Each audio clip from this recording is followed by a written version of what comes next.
Hai Smart Viewers, balik lagi di segmen Talk with Binusian. Hari ini aku udah bersama dengan Feren Angelica Dinzani, Ketua Umum TFISC periode 2025-2026. Halo Feren. Halo Kak. Apa kabar? Aku lagi baik. Sibuk apa? Lagi sibuk organisasi sih, Lagi karena kan sibuk. udah libur ya. Oke, baiklah. Hari ini kita bakal ngobrol-ngobrol nih sama Feren tentang program-program yang berjalan di TFISC. Kalau boleh dijelasin dulu nih atau disebutin dulu, kan region kampus BINUS kan banyak nih. Kira-kira program apa aja sih yang berjalan di tiap region kampus BINUS? Oke, jadi kalau TFISC sendiri itu kita memang ada nih di setiap region BINUS, mulai dari ada Alam Sutera, Kemanggisan, Senayan, Bekasi, Bandung, Malang, dan juga Semarang. Nah, ada beberapa program kerja yang memang sudah dijalankan nih oleh TFISC. Nah, di region Alam Sutera sendiri kita udah jalan 4 program. Yang pertama itu ada RULS. RULS itu singkatannya adalah ruang les. Jadi ruang les ini adalah kita memberikan edukasi kepada anak-anak Yayasan Yatim Piatu. Nah, untuk yang program yang kedua itu ada Save the Ocean. Save the Ocean ini adalah program di mana para volunteer itu kita mengumpulkan sampah-sampah yang berserakan di pantai. Nah, untuk yang ketiga itu ada Soul. Soul itu lebih ke kita ada workshop tentang bahasa isyarat ya. Jadi narasumbernya itu langsung dari teman tuli. Oh, sudah dari teman tuli. Seru iya, banget ya. betul. Okay. Dan yang terakhir dari Alsut itu ada Waste to Wonder. Jadi Waste to Wonder ini adalah program workshop dan juga seminar untuk ekoenzim. Jadi selain mereka mendapatkan insight tentang ekoenzim, jadi mereka juga ada cara pembuatan ekoenzim itu seperti apa gitu. Nah, untuk di region Kemanggisan itu baru berjalan satu program. Nah, programnya itu adalah perpus gratis ya, atau perpustakaan gratis. Jadi di program perpus gratis ini kita ada open donation buku-buku yang nantinya akan kita sumbangkan ke suatu sekolah, sekolah SD, yang dimana di sekolah SD itu juga kita melakukan edukasi ke anak-anaknya mengenai pentingnya literasi digital seperti itu. Dan untuk di region Bekasi kita juga baru jalan satu program yaitu namanya Sakti. Nah, di Sakti ini itu kita agak sedikit berbeda topiknya karena di Sakti ini itu lebih ke tentang self love dan juga tentang mental health. Jadi ada talk show gitu dari narasumber. Seperti itu. Dan untuk region Bandung, ini ada 2 program kerja. Yang pertama itu ada Care for Paws. Care for Paws ini adalah program di mana kita berkunjung nih ke shelter-shelter hewan. Kemarin itu kita sempat ke shelter kucing dan juga anjing, yang dimana kita memberi makan hewan-hewannya. Dan gak cuman ke shelter aja, kita juga ke street feeding. Jadi kita di jalan-jalan sekitar BINUS Bandung itu kita street feeding ke kucing-kucing liar atau mungkin hewan-hewan liar lainnya. Nah, selanjutnya itu dari Bandung ada World Care Day. World Care Day ini itu lebih ke workshop tentang ekoenzim juga, tapi nggak cuma ekoenzim, kita juga ada edukasi ke anak-anak SD mengenai reduce, reuse, recycle. Gitu. Dimulai sejak dini berarti. Iya, ya. betul. Okay. Harus ditanamkan. Iya, betul dong. Nah, selanjutnya di region Malang itu kita juga baru jalan satu program namanya Muralfi. Muralfi ini sesuai dengan namanya yaitu kegiatan mural. Jadi volunteer dari Binusian itu akan mengecat tembok di salah satu SD di Malang. Nah, nggak cuma Binusian aja yang ngecat, tapi anak-anaknya itu juga bisa ngecat. Jadi mereka punya sense of belonging-nya sendiri. Dan nggak cuma kegiatan ngecat juga, mereka juga ada kegiatan games yang disediakan dari kakak-kakak TFISC. Nah, yang terakhir nih region Semarang itu kita udah berjalan program yang namanya Edu Action. Edu Action ini jadi kita memberikan edukasi kepada SD-SD di sekitar BINUS Semarang pentingnya digital. Kita edukasi tentang digital dan juga AI yang mungkin memang harus ditanamkan sejak dini ya, Kak. Ya, mungkin itu program-program dari TFISC yang sejauh ini sudah berjalan. Oke, berarti programnya beragam ya, mulai dari nggak cuma untuk ke teman-teman aja, tapi juga ada untuk hewan, betul ya? Betul, Kak. Oke, berarti ngomongin program-program tadi nih, gimana sih caranya kalau misalkan TFISC sendiri menjembatani dunia akademik mahasiswa dengan kebutuhan nyatanya masyarakat? Apakah programnya itu dirancang berdasarkan pemetaan isu spesifik di tiap wilayah kampus?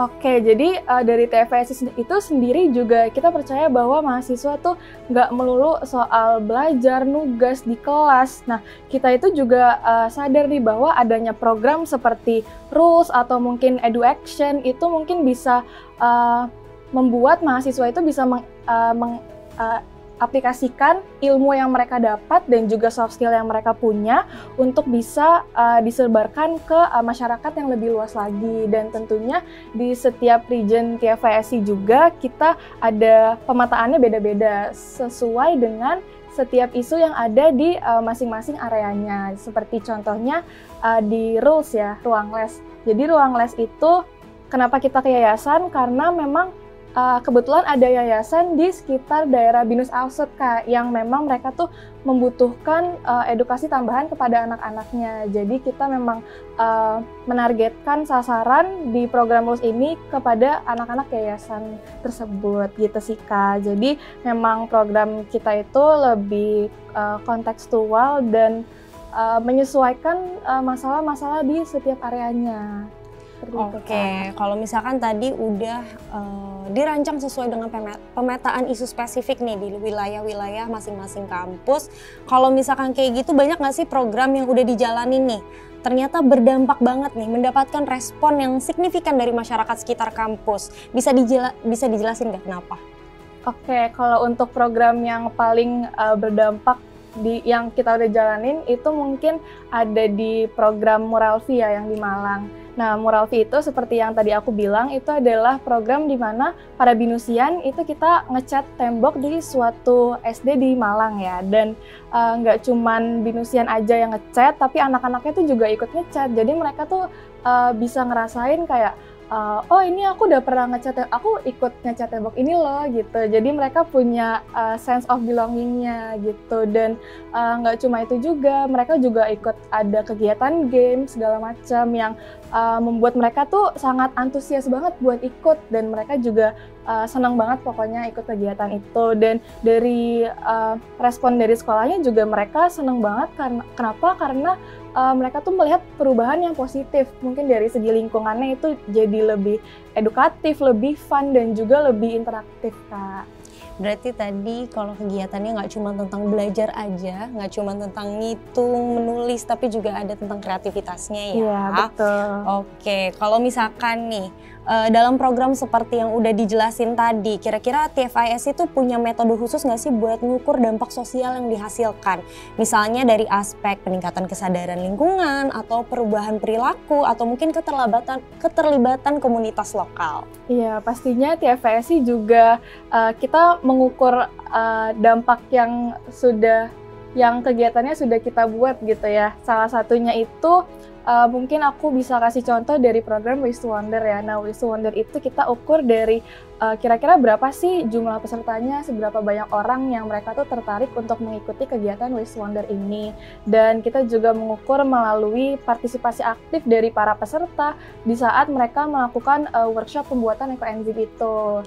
Ya, dan gak cuma itu, mungkin aku bisa kasih contoh di program Save the Ocean. Nah, Save the Ocean ini di akhir kegiatannya, volunteernya itu mereka harus menulis seperti refleksi diri.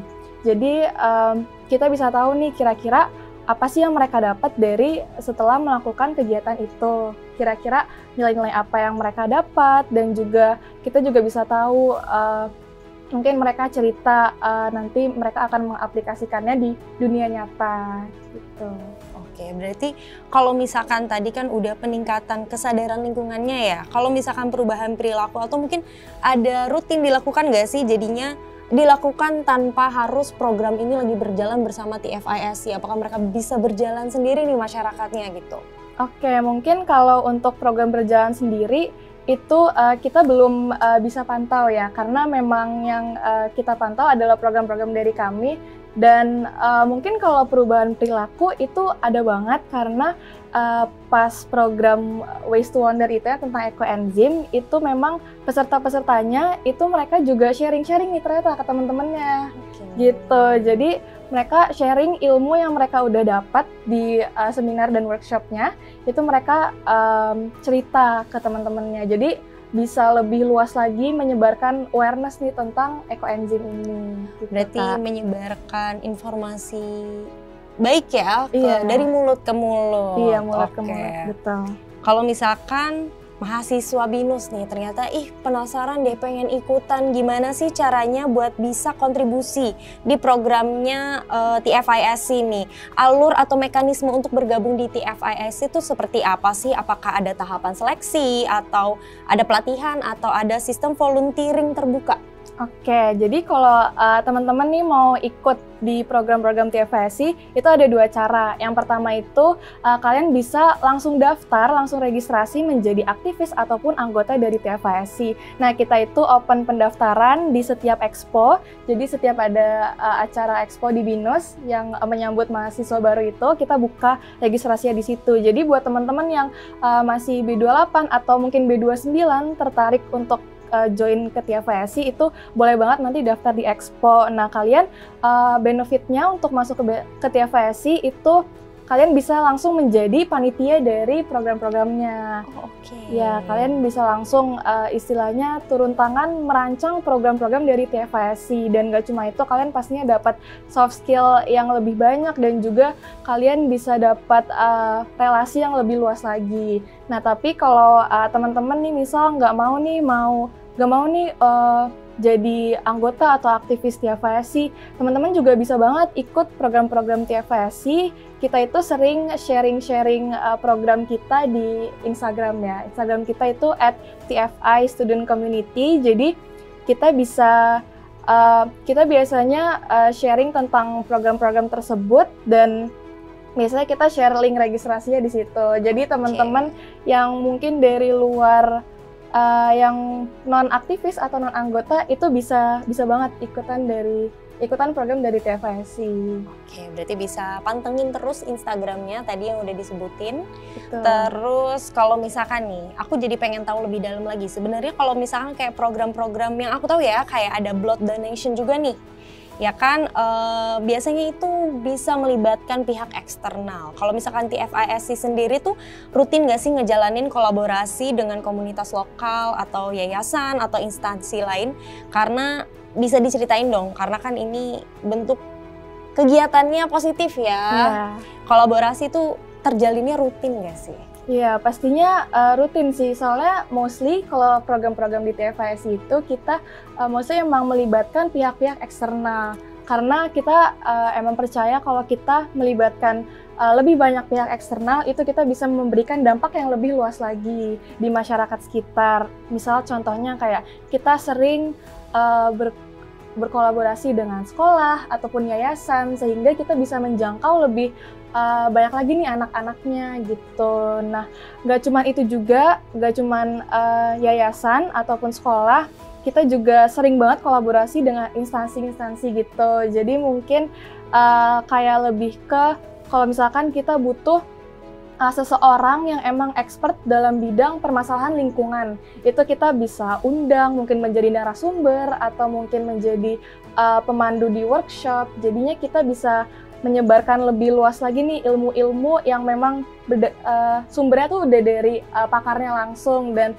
langsung dijelasin juga gimana cara penanganannya yang tepat. Seperti itu sih, Kak. Oke, berarti bentuk kolaborasi itu sebenarnya penting banget ya buat TFISC karena pastinya lebih banyak info juga masuk ya. Iya, betul. Oke, kalau misalkan nih masalah kepengurusan, kalau setiap tahun tuh TFISC itu gimana sih memastikan keberlanjutan program-program kayak rules atau pionir? Apakah ada sistem dokumentasi atau mentoring yang diterapkan antar generasi? Iya, pastinya di TFISC sendiri kita punya sistem dokumentasi digital terstruktur ya. Jadi ini itu kita memiliki arsip seperti proposal, LPJ, dan juga SOP-SOP mengenai program kerja yang setiap tahunnya dijalankan. Dan gak cuman itu, kita itu setiap pergantian kepengurusan itu kita ada yang namanya transfer knowledge.